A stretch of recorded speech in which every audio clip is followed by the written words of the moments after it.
One day Thomas was at the quayside of a small village. The early morning catch of fish was being loaded into his trucks.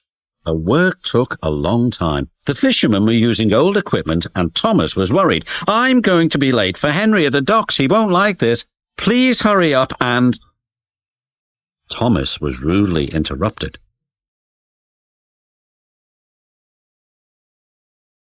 His driver and fireman laughed.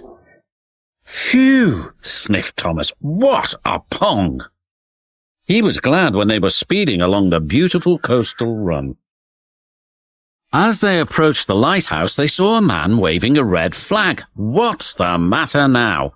"High tides are damaging the track," reported the man. "I've marked the spot." "We'll go and inspect," said the driver.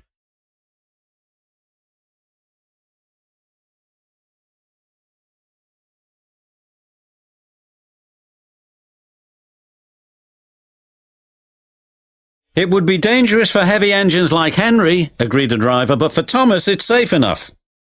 The guard left a red oil lamp by the damaged track to warn engines. "When we get to the docks, I'll tell them to close the line."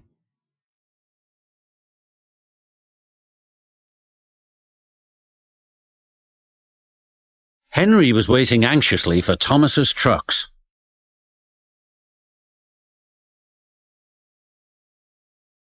"Why, you're late, and that smell is making me ill." "I can't help it, it's the fish," replied Thomas. "And there's danger on the rails, that's why we're late." "Huh, you're the only danger on the rails, Thomas. Now stop wasting time and get your trucks hitched to my train." Thomas's driver and fireman were in the yardmaster's office when they heard Henry's whistle. There he was, steaming out of the station with his long, heavy train called the Flying Kipper.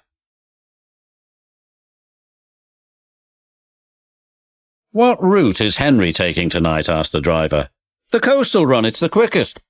"But I told you that's dangerous for a big engine like Henry." The yardmaster quickly phoned the signalman.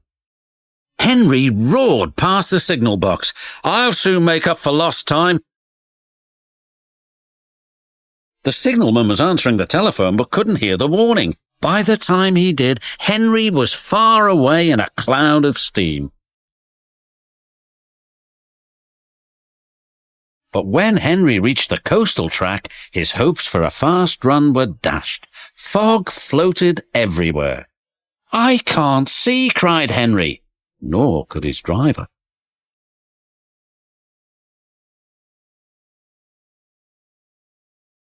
When he could, it was too late.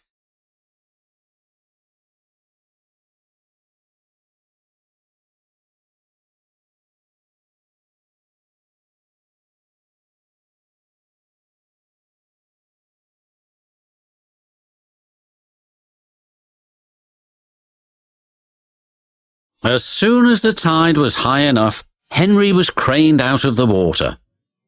"Engines don't swim, Henry. You were meant to deliver fish, not swim with them," said the fat controller. "You should know that by now." "Yes, sir. I'm sorry, sir." When Henry arrived at the docks, Cranky the crane looked down at him disdainfully. My, Henry, I expect you'll have some fishy tales to tell, but take my advice, have a long hose down first." "Pah!" hissed Henry, but there was worse to come. "Look," said a child, "they've caught all this fish and a green whale too. It's not a whale, it's a monster." Henry was most upset. Thomas now felt sorry for Henry. "Come on, your driver says it's time for a nice hot washdown. Then you'll feel much better." And Henry did. "I'm sorry I was rude to you, Thomas." "Oh, that's all right. But can you smell something?" "What?" asked Henry nervously. "Fresh air." "Oh, yes," replied Henry.